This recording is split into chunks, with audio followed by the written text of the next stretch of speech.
जय हिंद, नमस्ते। कैसे हैं आप सब? आशा करता हूँ सब ठीक होंगे।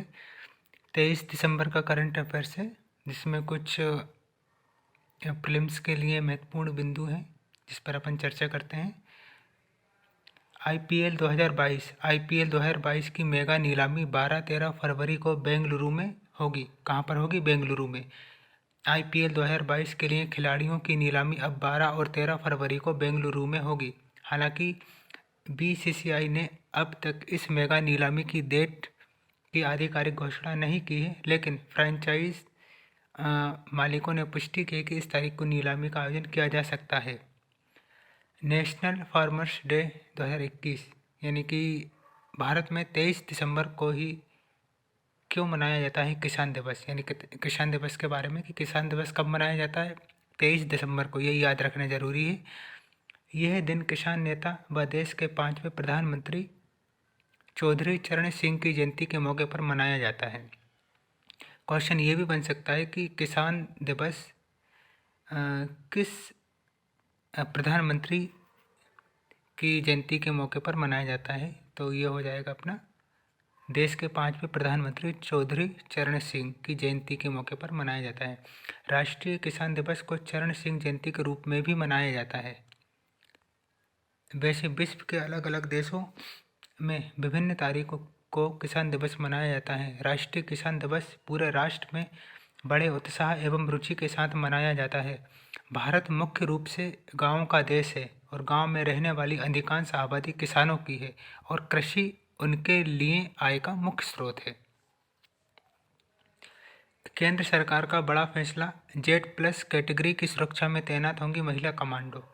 ये एक बड़ा फैसला आया है केंद्र सरकार का कि अति विशिष्ट व्यक्ति वीआईपी की सुरक्षा के लिए प्रशिक्षित केंद्रीय रिजर्व पुलिस बल महिला कमांडो की पहली टुकड़ी को जल्द ही गृह मंत्री अमित शाह, कांग्रेस अध्यक्ष सोनिया गांधी, प्रियंका गांधी वाड्रा और उच्च जोखिम वाली अन्य हस्तियों के साथ विभिन्न दायित्वों के निर्वहन के लिए तैनात किया जाएगा।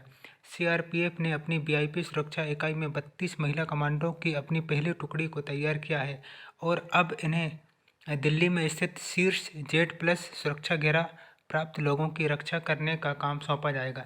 जेड+ सुरक्षा देश की दूसरी बड़ी सुरक्षा है।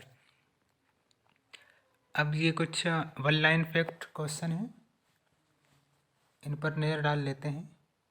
ये वन लाइन फैक्ट क्वेश्चन को थोड़ा हाईलाइट करके बताते हैं कि भारतीय उद्योग परिसंघ द्वारा जिस आईटीआई संस्थान को इनोवेटिव संस्थानों में प्रथम स्थान दिया उसका नाम है आईआईटी रुड़की।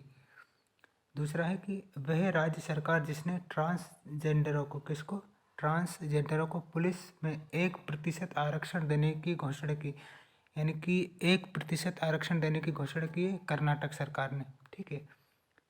और जिस देश ने सतह से सतह पर, कहाँ से कहाँ, सतह से सतह, ध्यान रखना कि सतह से सतह पर मार करने वाली कम दूरी की, ये भी क्वेश्चन है, जिस देश ने सतह से सतह पर मार करने वाली कम दूरी की बैलिस्टिक मिसाइल प्रलय का सफल परीक्षण, मिसाइल का नाम क्या है? मिसाइल का नाम याद रखना है प्रलय। प्रलय का सफल परीक्षण क्या है? किसने? भारत ने। क्वेश्चन ये भी बन सकता है कि प्रलय क्या है? प्रलय मिसाइल का नाम है।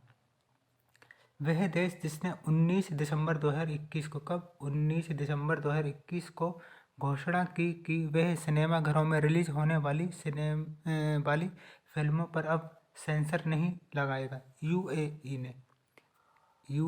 ने। ठीक।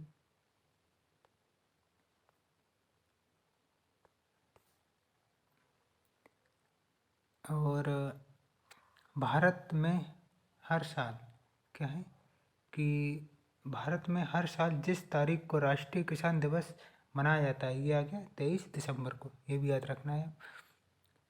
न्यायमूर्ति संजय कुमार मिश्रा को जिस उच्च न्यायालय के कार्यवाहक मुख्य न्यायाधीश नियुक्त किया गया, किसको? उत्तराखंड उच्च न्यायालय। उत्तराखंड उच्च न्यायालय ने न्यायमूर्ति संजय कुमार मिश्रा को जिस उच्च न्यायालय का कार्यवाहक मुख्य न्यायाधीश नियुक्त किया उसका नाम उत्तराखंड उच्च न्यायालय।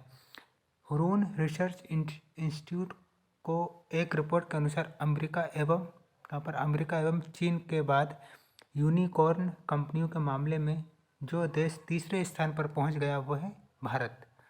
कौन सा देश तीसरे स्थान पर पहुंचा है? भारत पहुंचा है। तो आज की ये प्रमुख पॉइंट्स थे परीक्षा के माध्यम से, और कल का जो भी रहेगा आपको अपडेट किया जाएगा। जब तक के लिए अपना ध्यान रखिए। जय हिंद, नमस्ते।